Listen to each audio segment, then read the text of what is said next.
In this video, I want to ask the question, what should I do when values conflict between my home country and the foreign country in which I do business? Well, the two unacceptable and opposite approaches are, first of all, relativism, which says there are no absolute universal values. Just do whatever they do in that country. Now, that doesn't work because relativism could be used to justify slave labor or even murder because you're saying everything is relative. There's no absolute right and wrong anyway. So, whatever they do, we'll just follow along. So, relativism doesn't work because it really means there's no values whatsoever. And ethnocentrism doesn't work either because that is saying, well, only my culture has the right values, and there's no one culture that has all the right values. So we're going to take a balanced approach between the two, which is called principalism, and we're going to look at basic principles, specifically human rights. So let's go back to the issue of bribery, which we've talked a lot about in this class, and I'll give you a personal example which happened to me some years ago. Years ago, I was visiting Tijuana, Mexico, which is right across the border from the U.S. It's a tourist city, and I was there with a few friends. So I parked my car on the street. I walked into the store to buy some souvenirs, and I was in the store for maybe 5 minutes. I look out the store window, and I see four policemen standing around my car, and they're hoisting my car up on a tow truck. And I'm thinking to myself, what is going on? I run outside and I argue with the policeman. I said, why are you towing away my car? And the policeman says, I'm sorry, sir, but you are in a no parking zone. We're going to have to tow away your car to the station, and you and your friends will have to come and to the station, and we're going to have to work this out. I said, come on, I'm in a foreign country. I don't know how to read the signs. Give me a break. Lower the car and let me go. And the policeman said, no, no, no, sir. No, no, no. You are in a no parking zone, and we're going to have to tow your car away, and you and your friends will have to come to the police station, and we're going to have to work this out. And we argued for a few minutes, and then it hit me. I realized he wanted a bribe. And so finally I said to him, I said, oh, how much do you want? He says, $20 for each of us. Now, that's a lot of money because there's four cops. It's $80 US. But there was no way that I was going to the police station because if I go to the police station, he could put me and my friends in jail, and who knows how long we could be. We can't call the cops because he is the cops, right? So there's no way I'm going to go to the police station. So I said, okay, I'll give it to you. He says, here's what I want you to do. So he gives me a little folder. He says, I want you to go back inside your car. We're going to lower the car now, and I want you to put the money inside the folder and then bring it up to me. You see, in a bribe, you can't make it public. How would it look if other tourists on that street see me offering money to a cop, right? It's not going to look good. So it has to be done in secret. So I went back into my car. I took out $80 US. I put it into the folder, and I brought it back out to the cop. He looked at it, he counted it, and then he said, okay, you can go now. Have a nice day. I jumped into my car and drove back across the border, never to return. It was such a terrible experience.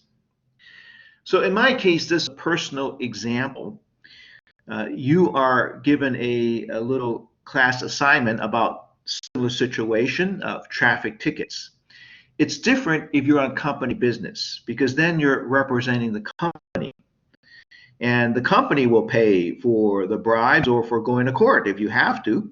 So what should you do if you're doing this on company business? So for company business, it's different. In a personal situation, they say, well, when you get off work and you go drive back home and you get stopped by a cop for speeding, if you want to offer the bribe, you can offer the bribe. That's in your own personal time. But when you're working for the company with the company car on company business, well, you have to follow company policy. And that's the case in one of your assignments. Let's take a look at another mini case here, which looks at a similar situation.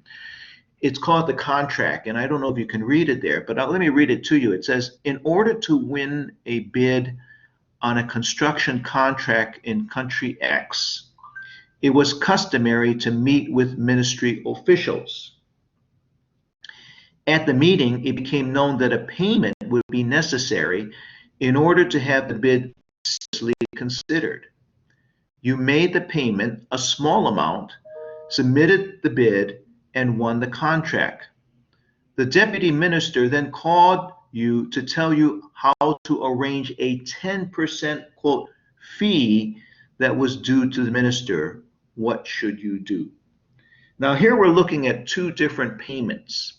There's the first payment, which all parties submitting a bid must submit. It's a small amount given to all competing parties. And this is what we call a facilitation or a grease payment to speed up a process. Otherwise, you won't have your bid considered at all. And it's given to all the lower level employees, and all the companies that are competing will make this payment. It's a small amount. It's almost like a tip, so-called. But it's still, I'd call it a small bribe. Now, the second payment was a bribe which we call extortion, because the higher level government minister says, well, now that you won the bribe, you have to give me 10%. Now, 10%, if we're talking about $1 million contract, that's $100,000, and it could even be a higher amount. So we're talking about a big amount. And so I would say that the first amount possibly can be acceptable.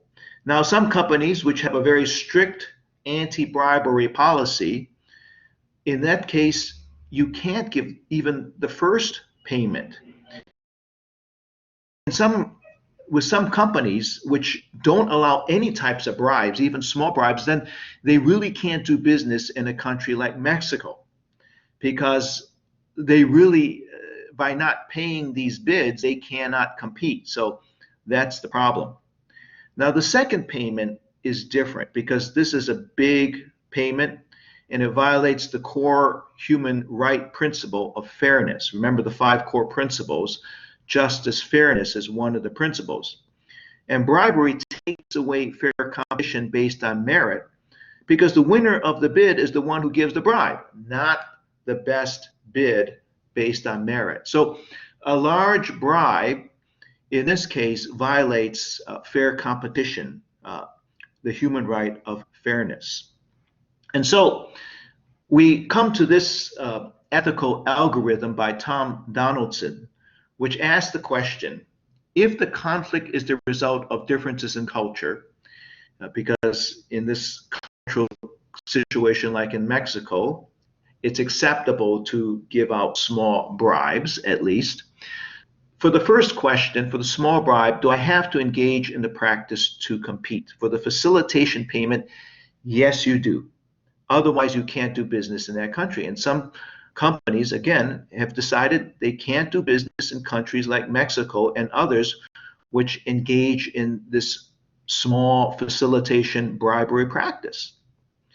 But if you decide to participate in this country and compete, then you basically have to accept this idea of small bribes. Now, it's not the best thing, and hopefully, ultimately, we want to get rid of it, because bribing the police is not a good thing. It leads to corruption of police. I do not trust the police in Mexico. They're all corrupt.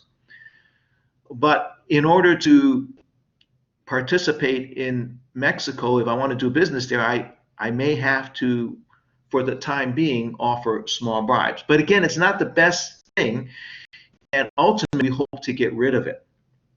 The second question is, does the practice violate a basic human right?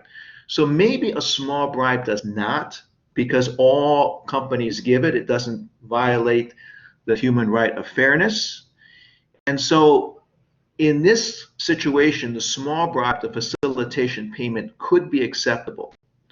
But the second extortion bribe is not acceptable, because it violates the human right of fairness.